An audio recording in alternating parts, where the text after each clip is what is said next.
Alright, so this is a cool thought.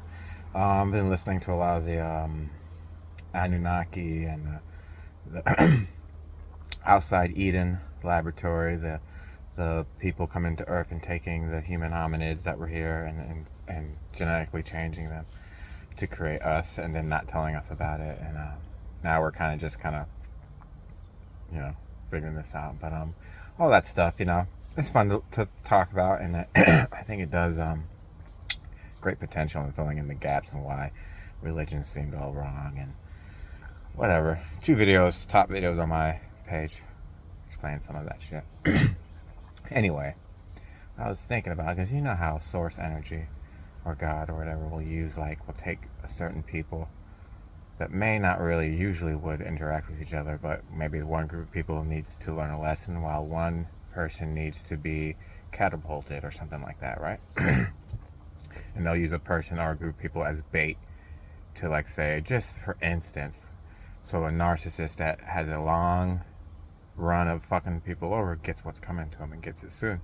So they'll use someone as bait, and now the narcissist will fall for the trap, get their karma, and the person who used the bait usually gets good karma, gets catapulted, gets along their life journey super fast. I think, fractally, that's what happened with the Anunnaki and the human hominids on this planet. I think existence itself, like the true existence itself, you want to say true God, existence itself above all these Anunnaki, us, everything, existence itself, us, right? Yeah. I think they loved the hominid race that was growing on this planet Earth. Like, they just were in love with it. Existence itself. Just beautiful, pure, perfect race. Perfect creation. I don't want to use the word. It's perfect, artful creation. Oh, look at these beings that we've naturally created here on this planet. Just existence loved us, right? Then we have these Anunnaki types. Big technology, been around the block, knowledgeable, powerful, but don't always play by the books. They enslave other races to do the hard work, but they don't quite have the full picture of the pie, right? They're a little corrupted. Lots of variety. They run into our planet. They run into the trap. Oh, let's make them our slave race, too. We can break race civilization here, It's, and then they get their karma, and we get catapulted. Alright? I think it's the same exact thing that happens locally, say, in your workplace or your family dynamic, as it happened all of many years ago. So God just really loved this human hominid pre-race, and then knew that Anunnaki just would love to come over here, take our gold, and create a workforce out of us. Maybe they didn't know that, but once they did create a workforce out of us and decided that they weren't going to tell us, they didn't know, and I like that. I just listened to this new person. They didn't know that we were actually higher beings than them. They thought we were predecessors to them, which is why they gave them the unguilty conscience of fucking with us. Well, they're just pre-us anyway. But they merged their DNA with someone who was already on track to being way higher level than they could ever be. And they got the trap, they got their karma, and they catapulted what was to be already epic creation into just 20,000 times faster. Way faster.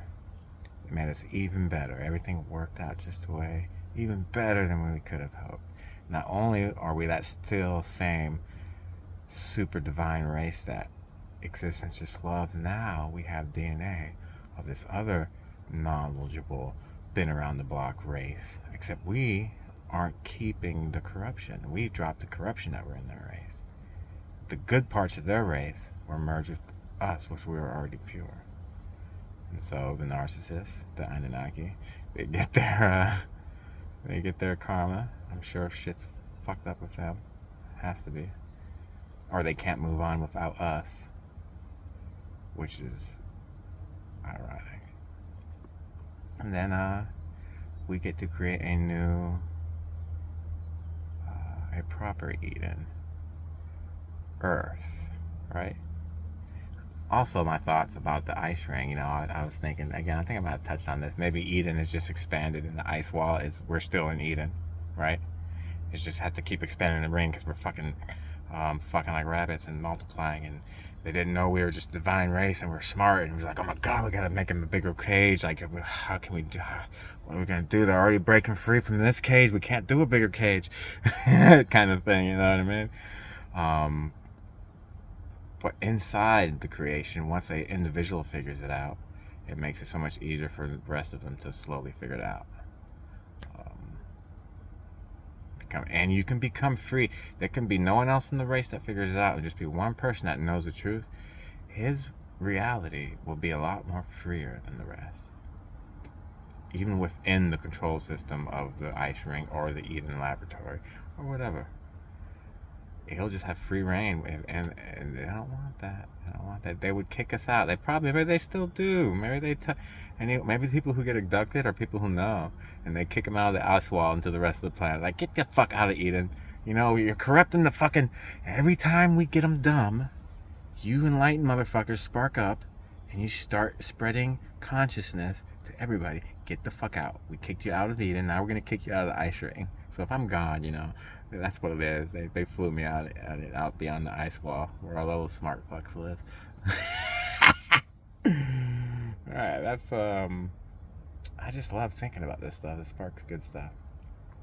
Sparks good stuff. So I like what the ladies said about how they split us up, boundaries, kings, countries, borders, races, split the languages up, because once they realized we were actually a divine being that was higher than them that they fucked with, and that we're already approaching their intelligence, and that where would we be in another 500, 1,000 years? We have to split them up, divide them.